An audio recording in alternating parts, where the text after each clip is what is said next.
Objektide joondamine ja grupeerimine. Kõigepealt ma joonistan endal töölehele mõned objektid. Valin ristküliku tööriista, teen topeltklõpsu talle värvi valimiseks, võtan praegu rohelise, vajutan Shifti alla, et joonistada ideaalne ruut ja joonistan ühe ruudu. Nüüd ma teen sellest ruudust alt-klahvi alla hoides ja lohistades Selection tooliga mõned koopiad. Ja vaatame ära, kuidas objekte grupeerida, miks me peaksime objekte grupeerima ja objektide joondamise. Kõigepealt, kui meil on mitu objekti, kui ma märgin kõik need objektid ära, vajutan paremat hiireklahvi ja vajutan siit käskluse grupp, või te näete ka kiirkäsklust Ctrl-G, siis nüüd moodustati nendest objektidest grupp. Ja kui ma üritan siit üksikut objekti kas või haarata, siis nad liiguvad alati komplektina koos. Ja kui ma võtan ka nurgast kinni ja vean suuremaks ja väiksemaks, alati nad töötavad komplektina ja sama lugu keeramisega. Kui ma tahan nüüd selle grupi mõnda üksikut objekti muuta, siis kui ma teen topeltklõpsu grupi peal, siis ma lähen siia grupi sisse. Ja nüüd tõesti on mul võimalik üksikut objekti hakata muutma ja kui ma teen klõpsu kuskil väljas, siis ma lähen jälle sealt grupist välja. Kui ma soovin grupist lahti saada, et see gruppi enam ei oleks, siis jällegi grupi peal parem hiireklõps ja siin on käsklus ungrupp. Ja kui ma olen siin valinud, siis nüüd on jälle kõik need objektid ükshaaval haaratavad. Objektide joondamiseks märgin ma ära mitu objekti ja praegusel hetkel ma märgin nad kõik ära. Nüüd sellel hetkel, kui mul on mitu objekti märgitud, tekib mul see ülesse paremasse serva joondamiskäsud. Ja neil joondamiskäskudel klõpsates rakendatakse siis see joondamiskäsk märgitud objektidele. Selle nupuga joondatakse kõik objektid vasakut serva pidi. Siin joondatakse keskkohtade järgi ja selle nupuga siis paremaid servi pidi. Lisaks saame me märkida ära ka seda, mille suhtes meil objekte joondatakse.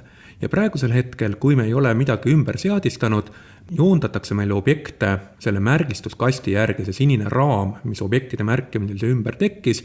Kui ma ütlen, et joonda vasakule, siis kõik objektid hüppavad selle kasti vasakusse serva. Ma võin lisaks määrata, et mul objekte joondatakse näiteks lehe abijoonte järgi, see on siis see margin, või mul joondatakse objekte lehekülje järgi. Ütleme praegusel hetkel, et me tahame abijoonte järgi joondada, align to margin. Ja nüüd, kui ma võtan joonda vasakule, siis ei hüppa objektid enam mitte selle joone järgi, vaid nad hüppavad lehe abijoone järgi. Ja tõesti, kui ma ütlen joonda vasakule, siis kõik minu objektid hüppasid lehe vasakusse serva siia abijoone külge. Kui ma tahan endale objekte ekraani keskele joondada, klõpsan objekti peal, ütlen, et joonda keskele ja ütleme ka, et vertikaalsuunas joonda keskele, nii et nüüd on see objekt täpselt lehekülje keskel. Lisaks saan ma joondada vahede järgi, ehk kui ma tõstan endale objektid kuidagi siia paika, märgin nad kõik ära, lülitan nüüd jälle sisse, et ta joondaks ainult selektsiooni järgi, ehk selle sinise kasti järgi, ütlen, et joonda võrdselt vertikaalteljes ja kui ma siin klõpsan, siis tõesti objektid joondatakse üksteisest võrdsete vahekaugustega. Ja praegusel hetkel need võrdsed vahekaugused ei ole siis mitte augud kahe objekti vahel, vaid objektide keskpunktid, ehk selle keskpunkt ja selle keskpunkt. Need keskpunktid on siis võrdsete vahekaugustel. Lisaks saan ma joondada võtmeobjektide järgi. Ja mida see tähendab? Ma teen selle ristküliku teist värvi, märgin selle ristküliku ära, topeltklõpsin värvi kastis ja paneme talle sellise kollase värvi.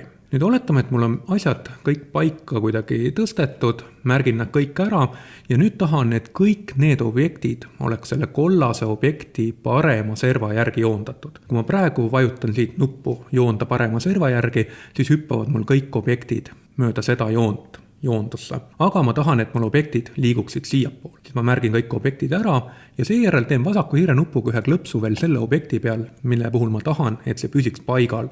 See muutub võtmeobjektiks, me näeme, et serv muutub kuidagi rasvasemaks. Ja nüüd, kui me ütleme joonda paremale, siis näete, et see kollane objekt püsib paigal ja kõik teised objektid hüppavad selle kollase objekti järgi.